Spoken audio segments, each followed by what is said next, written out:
বিসমিল্লাহিৰ ৰহমানিৰ ৰহিম। ৰোজাৰ নিয়ত কেনেকৈ ৰাখিব লাগে? ৰোজাৰ নিয়ত আপোনাৰ চেহেৰি খোৱাৰ পিছত ৰোজাৰ নিয়ত কৰি ল'ব লাগে। বা কোনোবা যদি চেহেৰি খোৱাৰ সময়ত পাহৰি গৈছে, তো ৰাতিপুৱা উঠিও ৰোজাৰ নিয়ত কৰি ল'ব পাৰিব। খালি দুপৰীয়াৰ আগে আগে কৰিব লাগিব, দুপৰীয়াৰ পিছত গ'লে নহ'ব। চেহেৰিৰ সময়ত কৰি লোৱাটো বেছি ভাল। যদি একান্ত পাহৰি গৈছে, ৰাতিপুৱা উঠাৰ লগে লগে ৰোজাৰ নিয়তটো কৰি ল'ব লাগে।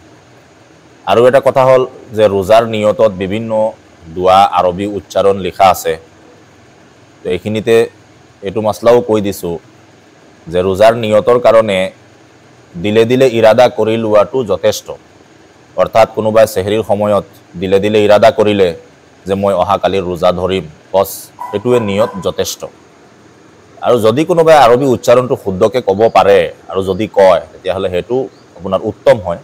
কিন্তু আৰবী উচ্চাৰণ নোকোৱাকৈও নিয়ত শুদ্ধ হৈ যাব, অকল দিলেৰে ইৰাদা কৰিলে নিয়ত হৈ যাব।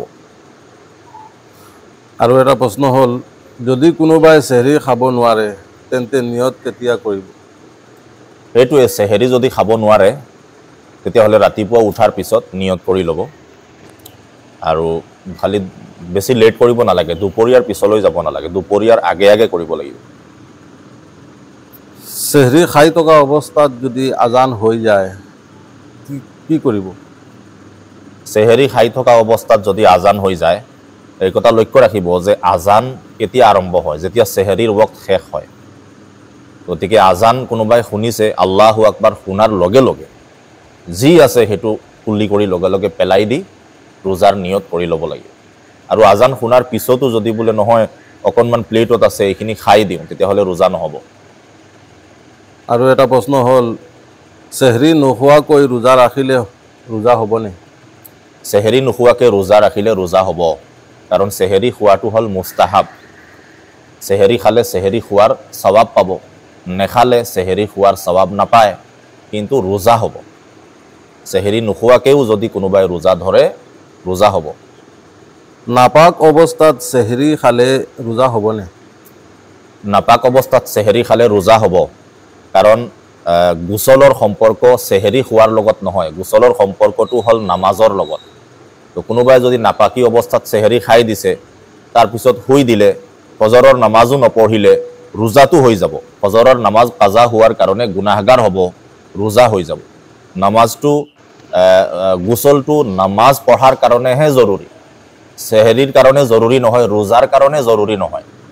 তো নাপাকি অৱস্থাটো যদি চেহেৰি খাই পেলাই শুই দিছে, ৰোজা আদায় হৈ যাব। আৰু এটা প্ৰশ্ন হ'ল, ৰোজা ৰাখি চুৰমা, তেল, আতৰ আদি ব্যৱহাৰ কৰিব পাৰে নেকি? ৰোজাৰ অৱস্থাত চুৰমা ব্যৱহাৰ কৰিব পাৰিব, জাইজ আছে। আতৰ ব্যৱহাৰ কৰিব পাৰিব, খুশবু জাইজ আছে। তেল লগাব পাৰিব, জাইজ আছে।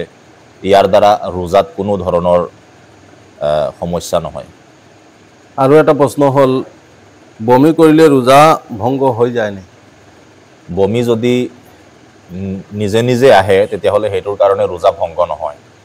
কিন্তু ইয়াতে বমিৰ ক্ষেত্ৰত অকণমান লক্ষ্য ৰাখিব লাগিব যে বমি অকণমান আহিছে, আহি পেলাই আকৌ তললৈ গুচি গৈছে নিজে নিজে, তো তাৰ দ্বাৰাও ৰোজা ভংগ নহ'ব। কিন্তু বমি একদম ডিঙিলৈ আহি গৈছে, এইটো উলিয়াই পেলাই দিব পাৰে, তাৰপিছতো নিজে জোৰ জবৰদস্তি সেইটো তললৈ পঠাই দিছে, তেন্তে ৰোজা ভংগ হৈ যাব। ঠিক তেনেকুৱা নিজে আঙুলি সুমুৱাই বা নিজে ইচ্ছাকৃতভাৱে যদি বমি কৰে, তো তাৰ দ্বাৰাও ৰোজা ভংগ হ'ব। যদি বেছি হয় তেতিয়াহ'লে ৰোজা ভংগ হ'ব। কিন্তু বেমাৰৰ কাৰণে, কোনোবাৰ বেমাৰৰ কাৰণে যদি বমি হৈছে, কম হওক বা বেছি হওক, তাৰ দ্বাৰা ৰোজা ভংগ নহয়। আৰু এটা প্ৰশ্ন হ'ল, শৰীৰৰ পৰা তেজ ওলালে ৰোজা ভংগ হৈ যায়? শৰীৰৰ পৰা তেজ ওলালে ৰোজা ভংগ নহয়। এইটো প্ৰায় মানুহেই প্ৰশ্ন কৰি থাকে। বিশেষকৈ আজিকালি মানুহৰ বেমাৰ আজাৰ বেছি। এই ডায়েবেটিক যিসকল ৰোগী, তেওঁলোকে বিভিন্ন সময়ত ছুগাৰ টেষ্ট কৰিবলৈ তেজ দিব লগা হয়। তেওঁলোকে প্ৰায় এই কথাটো সোধে। তো তেজ উলিয়ালে আপোনাৰ ৰোজা ভংগ নহয়। আপোনাৰ ব্লাড টেষ্টৰ কাৰণে যদি বেজি দি যদি তেজ উলিয়াইছে, তো সেইটোৰ দ্বাৰা ৰোজা ভংগ নহয়। বা আপোনাৰ কোনো ব্যক্তিৰ যদি জান বচাবলৈ যদি তেজ দিয়াৰো প্ৰয়োজন হৈছে, তো ৰোজা অৱস্থাত তেজ দিবও পাৰিব, তাৰ কাৰণেও ৰোজা ভংগ নহয়। আজি আমালোকৰ প্ৰশ্ন ইমানেই, আপোনালোকে চাব আৰু শ্বেয়াৰ কৰিব।